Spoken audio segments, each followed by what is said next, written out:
Hello and welcome to edumate.tv. I'm CHETAN SHARMA. We learn to live and live to learn in what has turned out to be an unprecedented situation, unprecedented pandemic, with history being written across the geography of Mother Earth. And a minor virus has created a major catastrophe, making each and every one of us rewind, rethink, reset, reformat, reboot before we rebuild a new future, a new norm. In the world of education, particularly higher education, if there's one trait that's required to overcome challenges, find solutions, in fact, create opportunities, it's the trait of wisdom. Wisdom emanating from past experience, knowledge, and wisdom to be able to expect, embrace, and evolve into the new future. And that's why we have with us on our shows the very wise Chancellor. And today we have a very special guest from Indore. We've got Dr. Upinder Dhar. He's the VC of the Shri, Vaishnav, Vidyapeeth, Vishwavidyalaya University there. Thank you, sir, for joining us. Such a pleasure to talk to you. And you've been a luminary in your own right, Dr. Dhar. Wherever you've gone, you've always been the founder VC. So what's this special mantra for Dr. Dhar? Special mantra is dedication to higher education. And that dedication, of course, is permeated into you making several institutions of repute. So talk us through your career pattern, Dr. Dhar. Inspire us. Now we can say for last more than 20 years, 25 years, I have been an institution builder. I was the director of Prestige Institute of Management and Research for more than 10 years. After my tenure as professor at NITI, Bombay, my first tenure as head of the institution was with this Prestige Institute of Management and Research in Indore itself for more than 10 years. And I moved on to Ahmedabad as director of Nirma Institute of Management, which all stands for quality education. Then on 2009, I got the first opportunity to set up a university for JK Group of Industries. So I happened to be the first vice chancellor, and the priority was quality education. I completed my term. I was there for 5.5 years. For a small stint, I was with MIT University Noida as additional group vice chancellor and pro vice chancellor academics. And in 2015, I moved on back to Indore as first vice chancellor of this university, Shri, Vaishnav, Vidyapeeth, Vishwavidyalaya. So amongst my priorities, it is only quality education, no compromise on quality education. Though, you see, I had the opportunity to work in almost all sectors in education. As I mentioned about NITI, that is Government of India.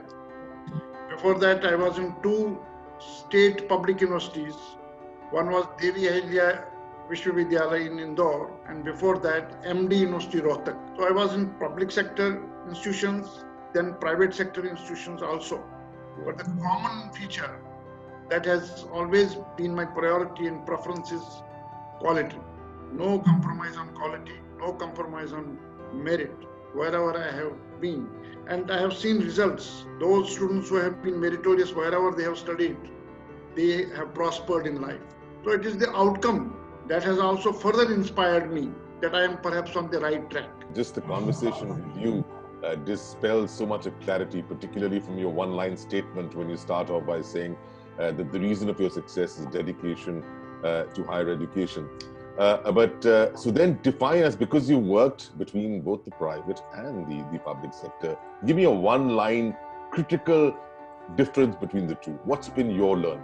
Flexibility. Government institution, we are sometimes, in fact many times, stuck because of certain hardcore rules, regulations, note sheets and so on. Whereas in the private sector, if we have a good idea, that can be implemented well. There is nothing that stops. Provided that the idea is good, it is implementable, and it has merit. So flexibility is one basic difference between public and private institutions in our country. So tell us the flexibility shown by the Vaishnav Vidyapeeth Vishwavidyalaya in the times of a pandemic. Because if there's one thing that you need, is flexibility and continuing flexibility. This COVID-19 pandemic has disrupted all businesses across the world, and education is not an exception. education at all levels are disrupted across the world. There are about 1.3 to 1.5 billion learners who have been affected because of this pandemic across the world. And if we see in our country alone, there are about 3.75 crore students in higher education and around 14 lakh teachers in higher education, and all of them have been affected by the pandemic. So good thing that has happened in higher education is that we immediately shifted to online platform. So our teachers across the country did not take much time in shifting shifting from classroom to the Zoom. As you remember, this lockdown started from 25th of March. Absolutely, sir. And we did not take much time, about a week or so. From 30th March, we shifted to the online platform. Though there were challenges, those students who live in remote areas, we could not have access to many of them.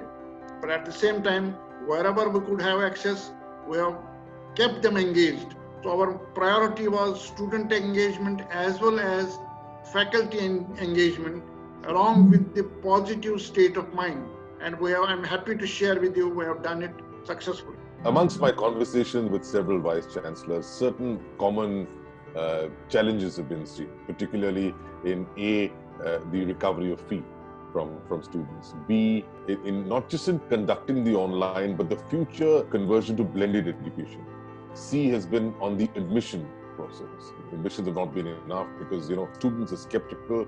Particularly, a lot of them want to now stay within the region and only go to institutions in their area of stay. So what have been your unique challenges? Many students don't have access because internet is not very strong in their area.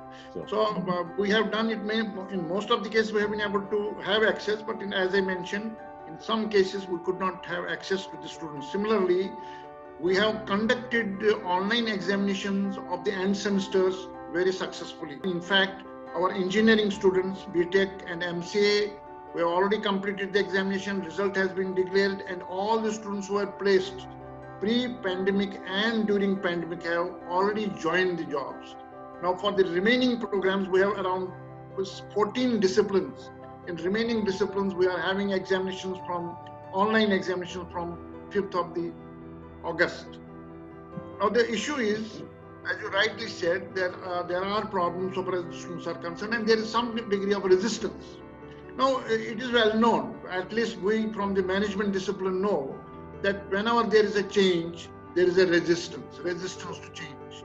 So we need to use the appropriate strategy to facilitate the change process, to help the students, in this case, to accept the change. That's what we have been doing. Say, for example, in the online examination now, some students are resisting that some of them are living in Bihar, some of them are in Uttar Pradesh. They do not have much access, but if examination could be allowed even on mobile, then most of the students can do it. We said, okay, go ahead. We'll see what best can be done so that maximum students get the advantage. In any case, before declaring the results, it will be moderated. If there are any deviations, we shall have to take care of it by using the scientific methodology. You mentioned the word discipline, and this is also the time of when it's not just one discipline which a student is looking for. He's looking for multi-disciplines, and not just to de-risk himself from a career option, but also to provide variety, because the options are there, and recognition has been given across not just the conventional engineering and medical and in architecture. It's going way beyond, and humanities per se, creative arts per se, has been given its own place in the sun. So what are you doing to inculcate and encourage multidisciplinary education? We wanted to be different. So what we did, right from the beginning, we wanted to work out a balance between professional disciplines and the traditional disciplines. Therefore, on one hand, we have engineering, architecture, agriculture, computer applications, management. On the other hand, we have humanities, social sciences, journalism and mass communication, so that there is a balance. Because on one hand, we need technocrats, but at the same time, we need people from other disciplines also. It is necessary to have the interdisciplinary approach. For example, in our university, human values and professional ethics is a course which is compulsory for all, irrespective of the discipline. Similarly, we have another course which is again compulsory, particularly for the undergraduate programs, that is environment studies. And now, as we can see, during pandemic, it has been found importance needs to be given to human values and ethics. Well, I'm so glad to just hear what you say. I mean, the fact that you look beyond marks and mark of character, and mark of holistic education, and mark of character building and ethics, that's exactly what's required to build a nation. And I salute you for that, Dr. Upinder Dhar. You've been Thank a man. you very much, but it's not my decision, it's always teamwork. Right. So my team has suggested it and team has implemented it. So all credit goes to my team. Well, I always say that one of the greatest traits of a great leader is humility. And I thank you for that as well. I've noticed that you've been a man of very focused words. So I'm trying to pick up the words. I first picked up discipline. My next pickup is going to be the word flexibility used, particularly to differentiate between public and private participation and governance. Now, flexibility is something which we've not seen from policy making thus far. We've seen a bit of rigidity, and which has led to conflicting views from different starters of the education ecosphere, particularly the parents and the students and the teachers. And there's been conflict between the center policy vis-a-vis the state policy, given, of course, that education is on the concurrent list. Now, that having been said, whatever you say, this pandemic, for all its catastrophic ills, has at least enforced a sense of purpose and need to change fast, and radically change the past. I mean, we've been following a very archaic education system. This is the best time to change. Do you think you're missing something in what you've heard from government statements over the last 70 days? Nature has always given us signals that we need to make changes in the way we are approaching life. See, this pandemic has not happened first time. If you go back in history, 1720, there was pandemic of plague all over the world. Millions of people died. But then medical science improved upon, tried to find out the cure. Then again 100 years later, 1820, there was pandemic of cholera across the world. Millions of people died. Then again about 100 years later, 1918 to 1920, about 2 years, we had the pandemic of Spanish flu. And during that flu, maximum people died.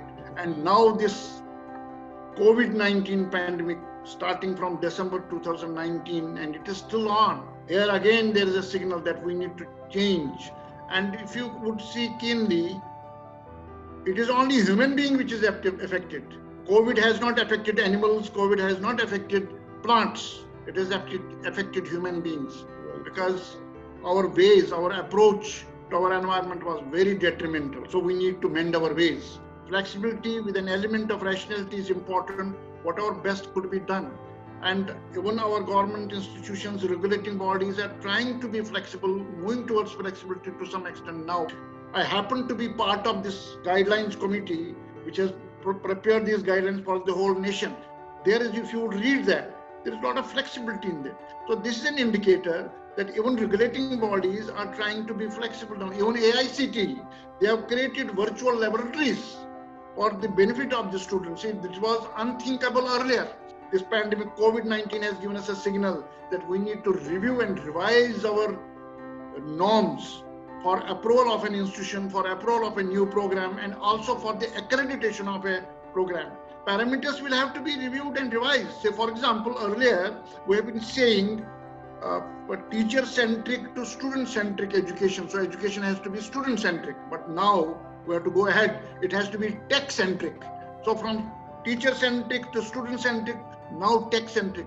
Institutions will not survive if they don't upgrade the technology, if particularly IT.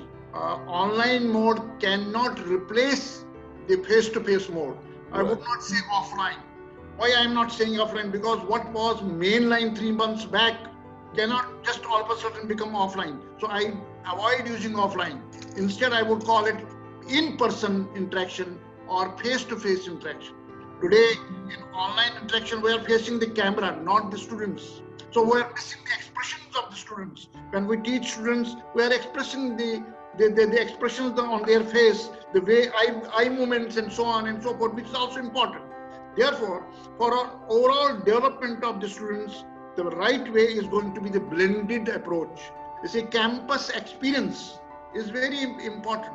If you see the literature, there are many students who have sought admission in foreign universities and sitting at home, they are getting education, but they don't have that feel of the campus. There are certain values which can be taught or which can be transpired only through in-person interaction. That's why blended education, blending approach is going to happen. Not exclusively online, not exclusively in person, but a mix. Now UGC is working on it. University Grants Commission had already a few years back started allowing the universities across India to offer 20% of credits online. But most of the institutions were not taking it seriously. Right. But now COVID has taught us, no, you have to do it. Even assessment methods need to be innovated now. Right. We cannot continue with the methods of assessment that we used to have. I think you mentioned something, so insightful. First of all, you pointed out about the values of face-to-face education, the nuances which one learns. And I think one critical difference is that you can teach people online, but on a face-to-face basis, you learn. And that's through observation, that's through, subtle interaction. So thank you for pointing that out. Also, because I've been picking words from you, so the next word I'm going to pick up is blend. And you give a very interesting analogy of the importance of having blending, the need of rationality with flexibility. And I often say myself, while change is something that is inevitable, and progress necessitates change, but all change does not lead to progress. So you've got to be very careful about the changes you choose and ensure that they are progressive. Now, so many insights coming from you, Dr. Dhar, and I'm sure that most of our audience would like to learn a little more. So I want you to conclude with the spot of advice for 4 stakeholders, very critical stakeholders of our education system. A, the student, B, the parent, C, the teacher, and D, your fellow Vice Chancellor. There is one more stakeholder. That is one who gives the job, recruiter. That is an important stakeholder. So we have to keep in mind the needs of the recruiter also. That's what we do. Say, for example, in our university, right from beginning, what we have done, we have tried to involve industries in every forum, on every authority, that is board, say board of studies, board of management, academic council. We have people from industry so that we can understand the future needs of the industry. There are 4 BTech programs which we are offering with IBM as a partner. It's not only on paper. Every semester, one course is fully taught by IBM. So one of those courses is artificial intelligence, BTech in artificial intelligence. Another one is BTech in data analytics, and so on. There are 4 BTech programs. So intention is to put the needs of the industry in our system, so that when students pass out, they are acceptable. They are able to get absorbed in industry. They are able to fulfill the needs of the industry. So that stakeholder is taken care of. Now, due to the pandemic, a new phenomenon that has emerged. We asked our faculty to talk to parents also, because student is getting education while sitting at home. Therefore, sometimes get in touch with the parents, know their feelings, know their views, and also as a way of morale boosting for the students, so that we can have the direct feedback of the parents in the presence of their children. So this is another dimension that has emerged during pandemic. So parent as a stakeholder is taken care of. Now coming to the students, yes, student is our first stakeholder. That's why we did not take more than 5 days. When lockdown started, we did not take much time to shift from classroom to Zoom. Concern was the student. So student is in the center, so that we can have access to our students as early as possible, because we believe that student engagement is very important. Then coming to, there is another stakeholder, that is the teacher. See, this pandemic has come all of a sudden. Nobody knew about it. Nobody had predicted it. Neither astrologers nor scientists. It has just come all of a sudden. So our teachers, most of them were not trained. By trial and error, they learned and tried to fulfill the needs of their students. So they have been under stress, but then they have fulfilled the needs. They have done their job. And coming to the administrators, like vice chancellors and directors, say in my case, during the whole lockdown, every week we have had the meetings. I had meetings with all the directors of the university, all the heads of the institution, administrative heads as well as academic heads, so that we can discuss if there are any hits, there are any problems in teaching learning process, what can we do? If there are any issues, what can we do, what best we can do? And then how to follow the guidelines issued by government from time to time. That has also been happening. So intention is to have all-round communication so that we reach everyone. We try to bring those benefits for the students, for the teachers. So whatever best we could do, we have been doing, but then that's not the end. It's a continuing process. But at the same time, it's also important to envision post-COVID-19. This is nature of law. What comes, that goes. COVID has come, but it will go also. But then what? After COVID, what is going to happen? So norms we have to follow, everyone has to follow in any case, but things are going to be different. Education, the environment, the environment of the educational institutions, the campus life is going to be different, and we have to accept this fact. We have to accept this fact in a positive way. So positive state of mind is important. I think you are doing a good job, and this organization has a great future. And because everything is going online now, everything is getting, all businesses, even educational initiatives to a great extent are getting shifted to this kind of platform. Therefore, being an expert organization in this kind of platform, you have a great future. I wish you all the best. You are doing a great job. Thank you. Thank you for teaching us the value of the letter E. E for ethics, E for employability, E for elasticity, to be able to change as and when it's required, E for evolution, to understand that change is constant and it's work in progress, and finally, E for excellence. It's a pleasure to talk to you. There is one more, E for emotional healing. E for emotional healing. You truly have been our Vice Chancellor. Thank you, sir. Thank you very much. Thank you.